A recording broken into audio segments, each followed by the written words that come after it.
ari sia ieu ku ari daek salat nangsa nang Allah.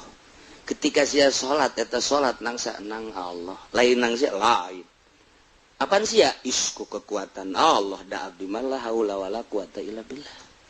Ku taufik Allah, bi taufikillah wa quwatillah wa haulillah wa aunillah nang Allah kabeh.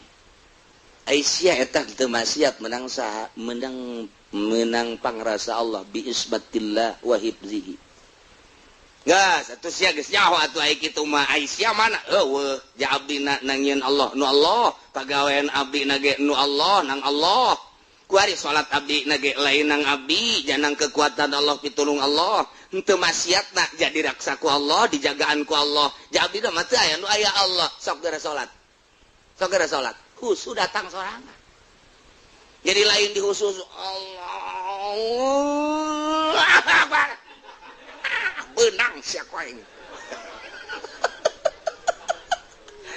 aku sia teangan dina hikamna moal aya kudu aya nu nungtun pugu guru nak maca kitab ge alif naon maca Quran alif-alifan heula maca kitab ge amil jurumiyah heula atuh kitu kene endeuh pan husu mah eta mah nomor hiji geus asal husu berarti geus jauh ka Allah atuh eta berarti kudu aya alif-alif padahal cara tadi asma af'al heula jeung ahwal eta teh kajahokeun engke bermakom-makom sebab di deuleuna Allah make lelembutan sebab Allah ma wa huwal latiful khabir kajahokeun heula di mana ieu nafsu urang wauhan heula nafsu lamun urang teu wauh jeung nafsu moal khusus sebab urang teh dibawa ku nafsu sebab nafsu teh kendaraan setan.